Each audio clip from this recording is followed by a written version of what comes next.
Welcome to Revenge Diaries. Please tell us where you're watching from. Now it's time to dive into today's story. My name is Sarah Miller, and for 3 years I believed I was living the perfect love story. I trusted my boyfriend Ryan more than anyone.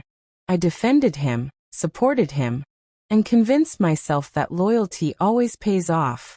But nothing prepared me for the day I discovered that the man I loved, the one I planned a future with, was betraying me in the worst possible way.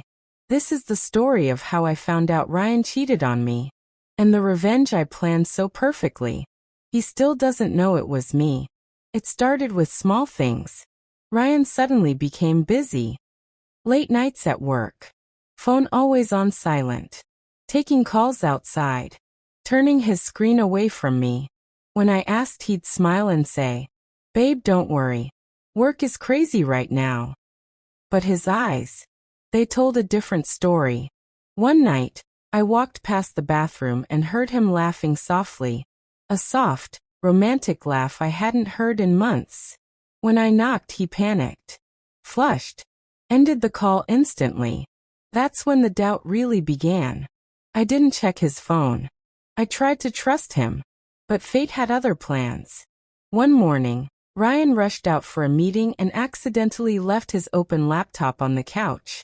Notifications kept popping up. And one message froze me. "I miss you too.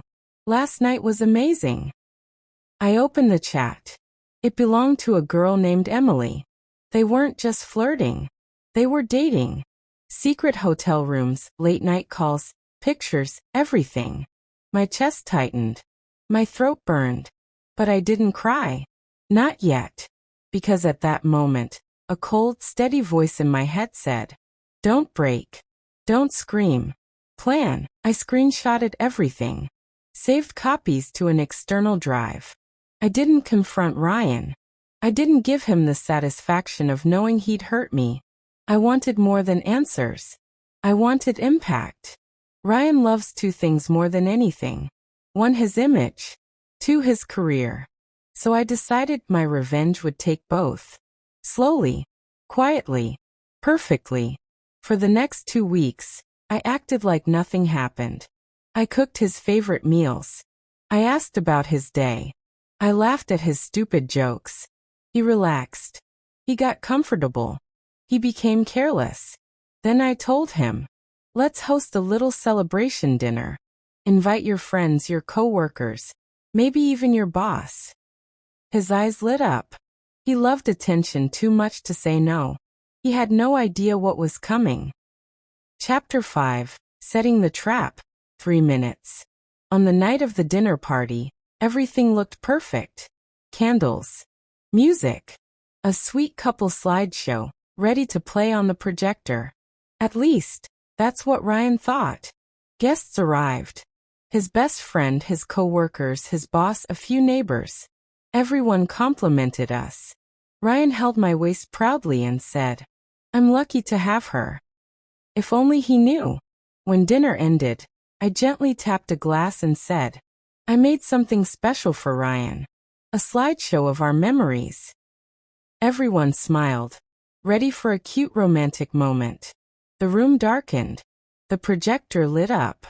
And instead of our memories, Ryan's cheating screenshots filled the screen.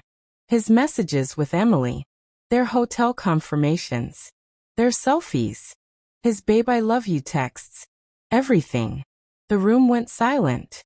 Ryan's face drained of color. His boss whispered, "Val. Seriously, man." His coworkers stared. His friends shook their heads. And I stood there, calm, holding the remote. Ryan jumped up, stuttering. "Sarah, wait. I can explain." But I spoke softly and clearly. "You didn't just cheat on me. You lied to everyone who believed in you." He reached for me. I stepped back. Emily's photo popped up again on screen. The room turned into chaos. Murmurs, disappointment, whispers of "I knew something was off." Ryan's boss walked out. His best friend followed. Ryan collapsed into a chair, hands in his hair. I looked at him one last time and said, This is the last lie you'll ever tell me. Then I walked out the door. The next day, I moved out. Blocked him everywhere. Started therapy. Focused on myself. As for Ryan, his boss put him on probation. His friends distanced themselves. Emily dumped him after seeing the public exposure. He tried emailing me, calling from new numbers, begging for forgiveness. But I was long gone.